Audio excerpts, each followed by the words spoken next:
morning. Welcome to Holston Valley Unitarian Universalist Church. My name is Karis, and I serve this beautiful, wonderful, amazing church as the music program director.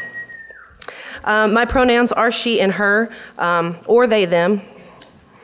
Our opening hymn is 1028 and our teal hymnal, Fire of Commitment. We will be singing the first and the second verse, so please rise in body, spirit, or both, and join us as singing 1028 in the teal hymnal.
Thich Nhat Hanh, the renowned Buddhist monk and spiritual teacher, often emphasizes the connection between mindfulness and social action.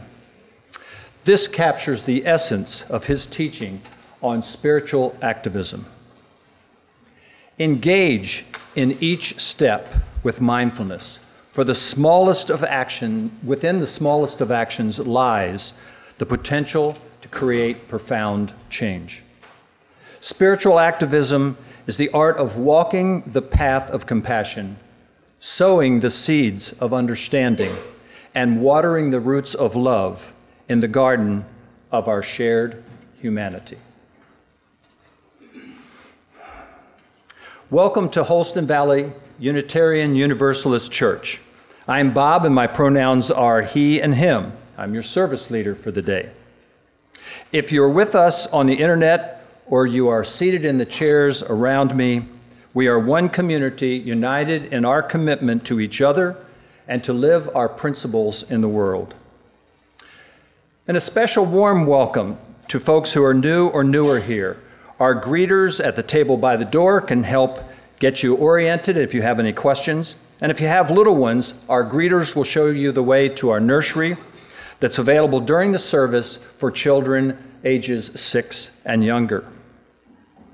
Our main message today is from Mark Mohandro. Mark has been a UU since 2003.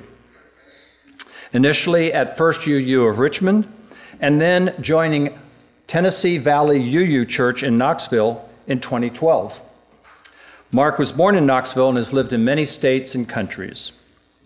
His scope of experience is wide and varied, and is most proud of his time spent with Planned Parenthood of Middle and East Tennessee as their grassroots coordinator and their front desk organizer. He is a longtime supporter of multiple social justice causes. Mostly his advocacy work has centered on abortion rights, gender equality, anti-racism, and anti-oppression work. Mark is currently very active at TVUUC, serving on 4 committees and also as a part of the staff. Today, we also have our postponed from last month Fifth Sunday collection, now for the Northeast Tennessee League of Women Voters Education Fund. Later, you'll hear from League President Gwen Medetol. We'll now light our chalice.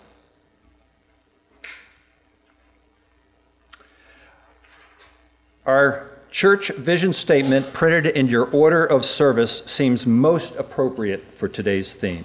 Please join me in reading our vision statement. We work together as a church to transform ourselves, our community, and our world by sharing love, pursuing justice, and seeking wonder. We welcome you, old friends and new. You're an essential part of our celebration today. Whether today is your first or your 1,001st visit with us, we are stronger because of your presence. We are one people with many beliefs, many origins, sexualities, and genders. We are all growing, all learning, and all loved. Just as you are welcome here. Being Social Justice Sunday today, we would like to take a moment to celebrate our activities and accomplishments for 2023. Many Social Justice Committee members and even more members of this congregation have participated in our activities through 2023. In so many ways, you know who you are, and we celebrate every one of you. The video clip that we're going to show on the monitors includes music that you'll recognize from a service earlier this month.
Wow, got goosebumps. Special musical selection for today. We've all been inspired by Wendy Hurl's custom songwriting for our services, and our music director is no exception. Karis has a deep passion for our theme today. She searched for just the right song for this occasion, couldn't find one, so she followed Wendy's lead and wrote her own. This is Activism as a Spiritual Practice.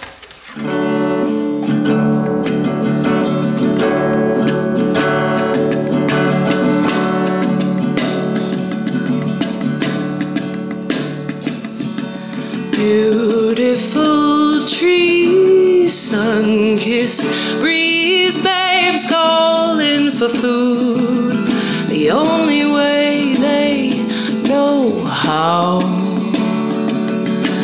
Don't worry, mother, they'll be fed somehow.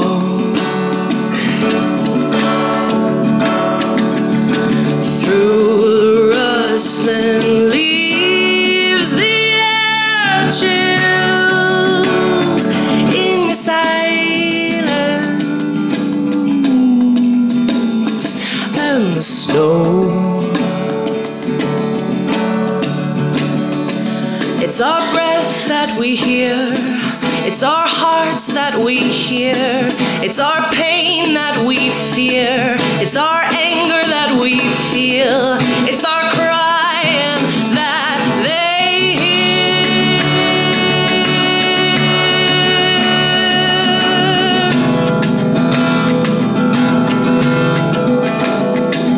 I remember a time when it all could last, but now is a time when the weather vane points at society, and it's rising, it's rising, the water's still rising.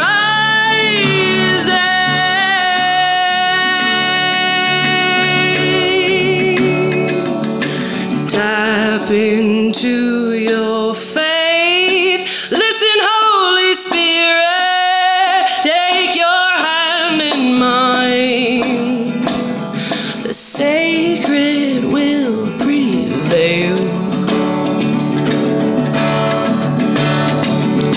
No more crying, no more shouting, no more death, no more lies. What a wonderful world that we strive.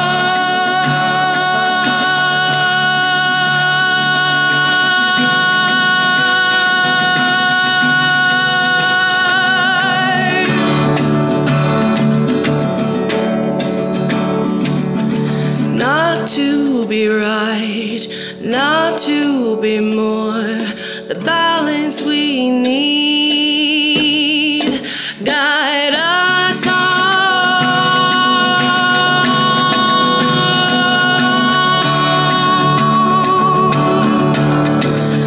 It's our breath that we hear, it's our hearts that we hear, it's the pain that we fear, it's the anger that we feel, it's the crying that they hear. When we shout, let it, let it, let it be love.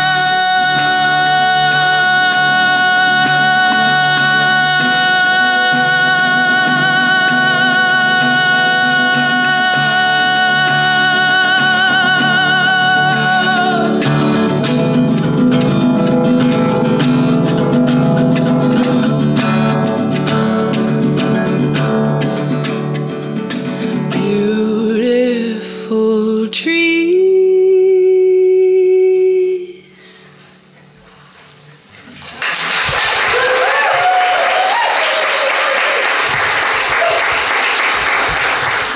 We come to this community with all that we are. Our joys and concerns are welcome here. We share our moments of joy and sorrow with us through using these candle cards that are on the back desk back there, if we're here in person, or by emailing minister@hvuuc with the word candle card in the subject line. And if you do so, please make sure to note whether it's okay for the candle card to be read in person here since we are broadcasting publicly on YouTube. So today we have a few special cards before we come forward to light silent candles. A candle of gratitude for social justice warriors who speak up for the disenfranchised and voiceless, like our friend America, fighting at Eagle Pass, Texas. And a twin candle of concern for all those who have been met with hate and excessive cruelty and even death at our borders.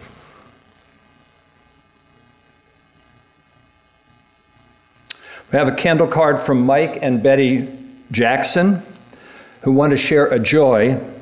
Thankful that we are well and able to return to HVUUC. We had the flu, RSV, and were exposed to COVID. Thankful to Joy and Cynthia and the entire caring team for food and for checking in on us on a regular basis. If you wish to light your own silent candle, approach the side of the table that's closest to you, and the closest candle keeper will assist you. Please light the candles from the back of the table first so no one has to reach over an open flame. If you wish us to light a candle for you, please raise your hand until I've acknowledged you, and I will ensure that a candle is lit for your intention. Our community is so much larger than those who are here in the building with us this morning. So we light our first candle to hold space for those who are not physically present, but are ever in our hearts.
Light our final candle for all that remains unspoken,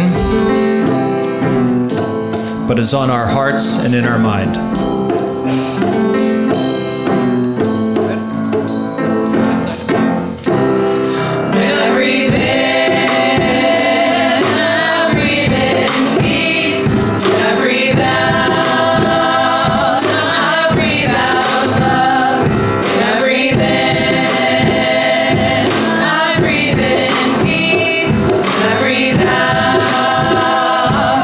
I breathe out love.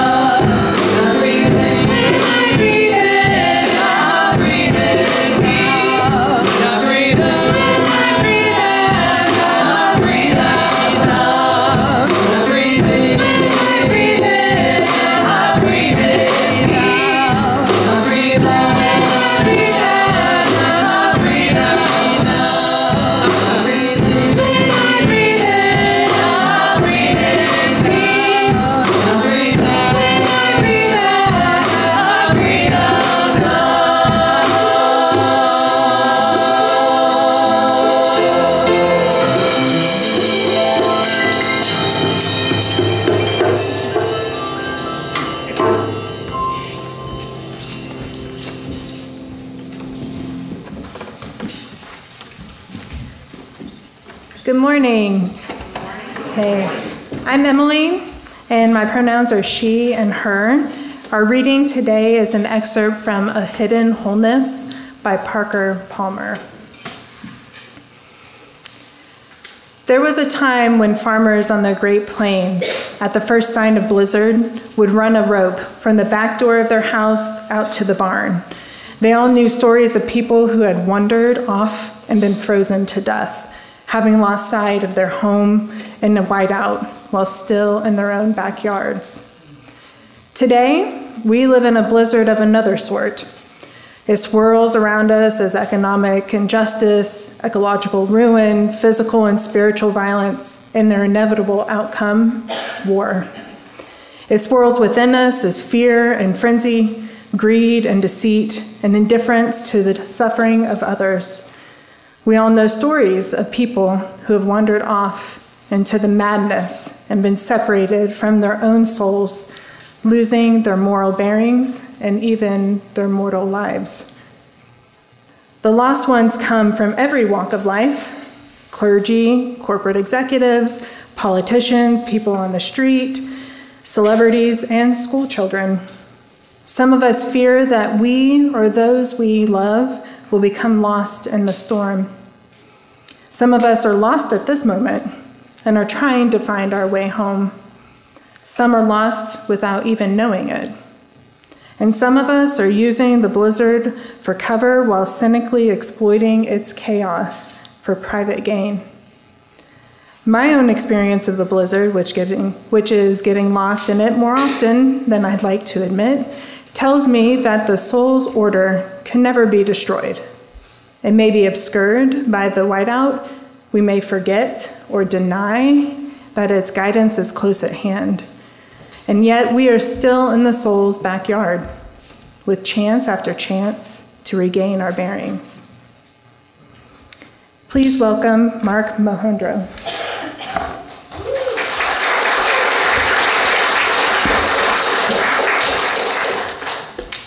Good morning. My name is Mark Mahundro, and I use pronouns of he and his and him. Activism and spirituality are two powerful voices that can be used to create positive change in the world. While they may seem like separate spheres, they are deeply interconnected. Spirituality provides a foundation for activism. Strong spiritual connection can give activists the courage, resilience, and motivation to keep fighting for justice, even in the face of adversity. It can also help them to stay grounded and centered in their work and to avoid burnout. Activism can be a form of spiritual practice. When we take action to create a more just and compassionate world, we are putting our spiritual values into practice. This can be a deeply fulfilling and transformative experience.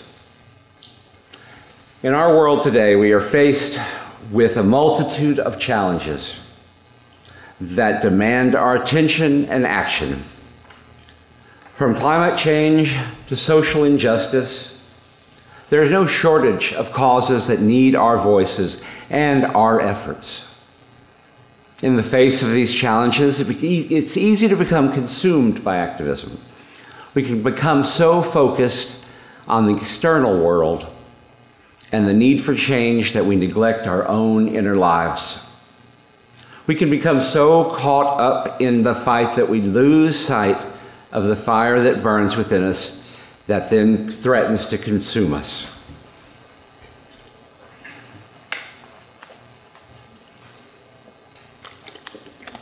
Activism without spirituality is like a fire without heat. It may be loud and visible, but it lacks the power to transform. It may generate a lot of smoke, but it does not provide the warmth and the light that we need to sustain our efforts. Spirituality is the source of our inner fire. It is the wellspring from which our deepest motivation and commitments flow. It is the force that gives us the strength and to keep going and when the going gets tough. When we are connected to our spirituality, our activism is fueled by a deeper sense of purpose. We are not just fighting for change. We are fighting for something that we believe in with all our hearts. We are not just trying to make the world a better place. We are trying to embody the change that we want to see. Activism with spirituality is like a fire with heat. It is not just loud and visible. It is also warm and inviting. It is not just about generating smoke. It is about providing light and guidance. Activism without spirituality can be driven by anger, resentment, and a sense of hopelessness. Spirituality without activism can be inward-focused and lacking in a sense of social responsibility. It is important to find a balance between spirituality and activism. When the activism becomes the sole focus of our lives, it can lead to burnout and despair. However, when I have a strong spiritual foundation, I can sustain my activism over a long term. Without a spiritual anchor, love drifts into hate. Drinking only from the cup of sorrow and hate, it becomes a poison that seals our fate. Anger and bitterness consume the soul, leaving a void that can never be whole. In today's world, we are bombarded with images of suffering and injustice. It's easy to become overwhelmed by the negativity that surrounds us. As an activist and a person of faith, I am called to confront these injustices head on. I am called to speak out against oppression and to work for a more just and equitable world. But as I said, activism can be a draining and demanding endeavor. It is important to remember that we cannot pour from an empty cup. If we are not taking care of our own spiritual well-being, we will not be able to sustain our activism in the long run. Activism is the process of making the world a more positive change in the world.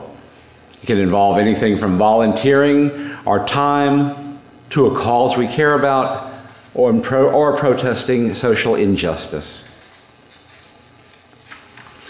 A spiritual anchor can be a powerful tool for activists. It can also give us a sense of purpose and meaning, reminding us of why we are doing this work in the first place. Here are some ways that spirituality and a spiritual anchor can support activism. It can give us the strength and courage to stand up for what we believe in, even when it is difficult. It can help us stay focused on our goals and to persevere in the face of adversity. It can help us to develop compassion, empathy from others, which is essential for effective activism. Here are some examples how activists have used their spiritual anchors to support their work. The civil rights activist Martin Luther King Jr. was inspired by his Christian faith to fight for racial justice. The environmental activist Greta Thunberg is motivated by her belief in the interconnectedness of all life. The peace activist Gandhi used his Hindu faith to guide his nonviolent resistance to British rule. These are just a few examples of how a spiritual anchor can support activism. If you are an activist, I encourage you to explore your own spiritual anchor and to find it and see how it can support you in your work. Here are some tips for using your spiritual anchor to support your activism. Take time each day to connect with your anchor. This could involve meditation, prayer, spending time in nature, or reading sacred texts. Reflect on your own spiritual values and beliefs. Well, how do they inform your activism? What are you fighting for? Why is this work important to you? And finding a community of activists who share your spiritual values. This can provide you with support and inspiration as you work for change. And of course, you clearly have this right here at Holston Valley UUC. Use your spiritual anchor to stay grounded and centered in your activism. When you're feeling challenged or overwhelmed, take some time to connect with your spiritual anchor and remind yourself why you are doing this work. My spiritual anchor is something that helps me to stay grounded and connected to our values.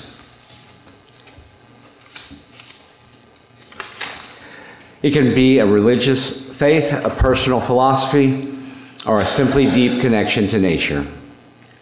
When we have a spiritual anchor, we are able to draw on a source of strength and inspiration that is greater than ourselves. That strength can help us through difficult times and to keep our focus on the positive changes we are working to create. So I tend to my spiritual needs, nurturing the love that resides within. And when I do this, I know that no matter what comes my way, I will have the strength to face it each day.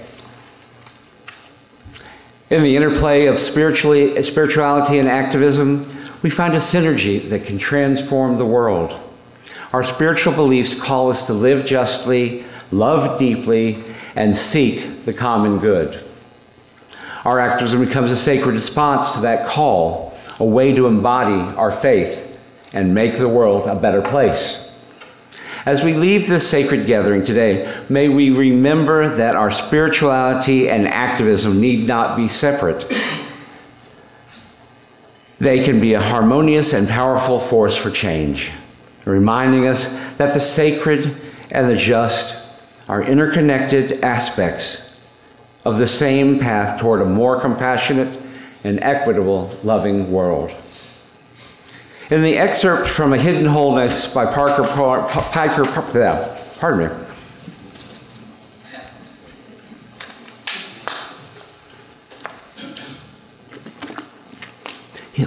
he compares the modern world to a blizzard that can disorient and separate us from our souls. He warns of the dangers of losing our moral bearings and becoming lost in the chaos of the world. However, he offers hope, stating that the soul's order can never be destroyed, and that we are always within reach of its guidance. The key is to be aware of the blizzard and to take steps to find our way back home. And this is what Unitarian Universalism is for me. It is one of the guide ropes that helps me lead me back again and again to the spirit of life and my spiritual home. TV, UUC, and Unitarian Universalism is the container I have where I can be more my authentic self and have my cup filled. I hope that the guide rope also helps you or anyone else who is looking for refuge from the storm. So as we go out of this world to fight for justice and change, let us not forget to tend to the fire within us. Let us not forget to nurture our spirituality, for it is only when we are connected to our deepest selves that we can truly make a difference in the world.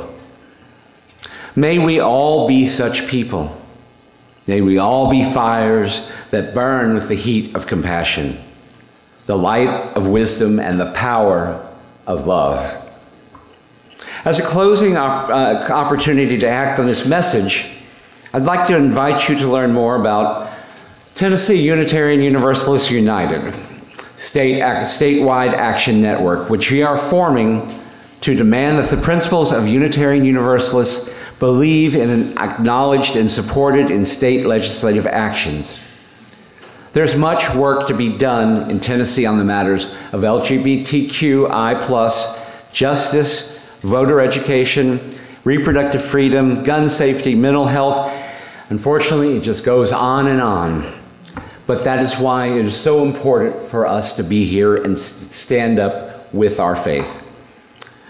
Reverend Tiffany and several members of your Social Justice Committee are already engaged in the network.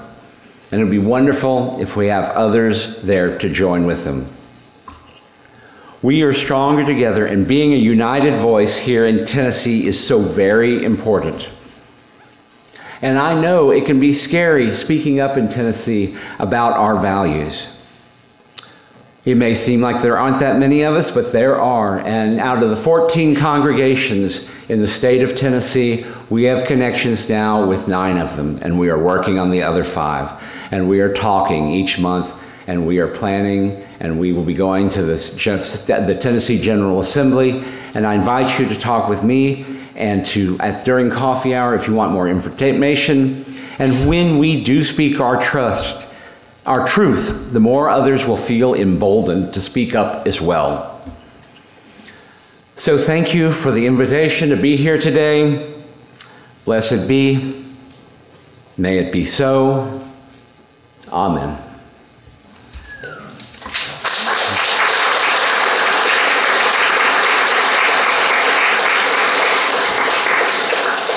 And now we extinguish our chalice. We extinguish this flame, but not its meaning and mission in our hearts. Our time together has come to an end. Go in peace, be of service to one another,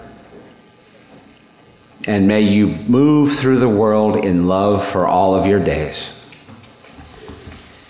Hello, I'm Gwen Meditol. My pronouns are she and her.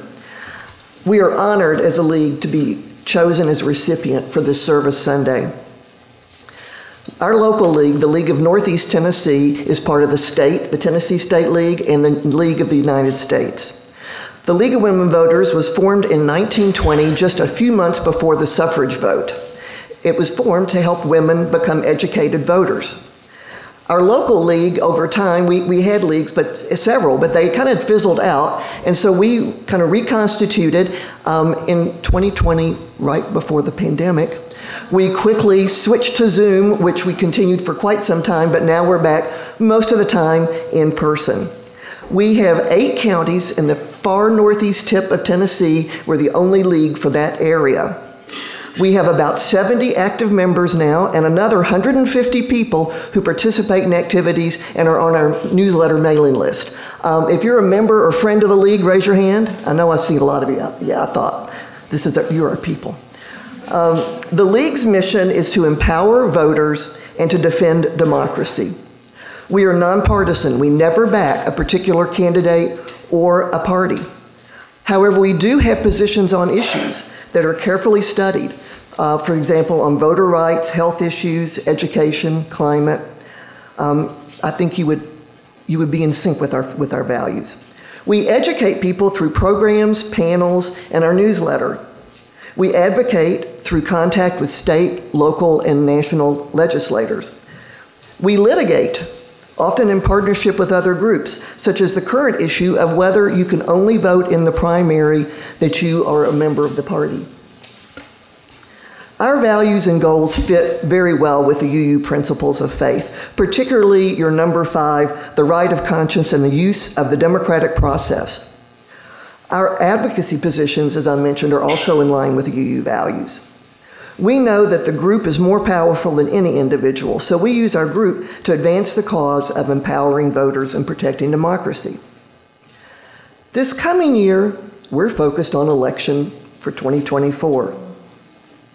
Turnout is the biggest issue, not so much registration. People get registered, but they don't go to the polls. And they very often say it's because they don't feel they're informed enough on the candidates or the issues. So that's why education is our priority in the coming year. How to vote, how to register, making a plan, information on candidates, information on the issues. We do this through programs, through forums. We have a Vote 411 is a National League website where we get candidates to give our information. We have a newsletter, we use social media, website, and we hope to do public service announcements. If we can get the funds, billboards, posters, we believe in a multi-pronged approach. How can you help us? Well, your contributions today will fund our education efforts. We invite you to join us as a member and volunteer your time and talents. You can commit to voting and encouraging others to vote. That's the most important thing. We have a table for the coffee hour. Some of our other members will be there. We have all kinds of information, lovely buttons. So please stop by and talk to us. Thank you so much for choosing our league. We really feel blessed. Thank you.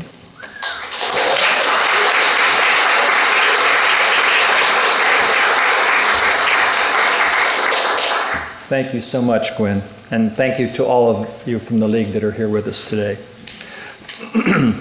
Thank you, everyone, for being with us today. Breath that we hear, it's our hearts that we hear, it's our pain that we fear, it's our anger that we feel, it's our crying that they hear.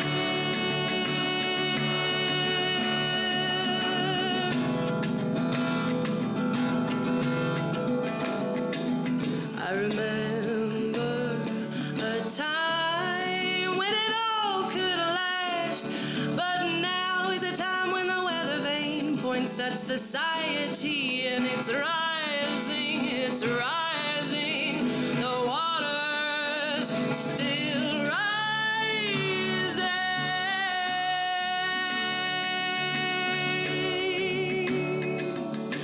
Tap into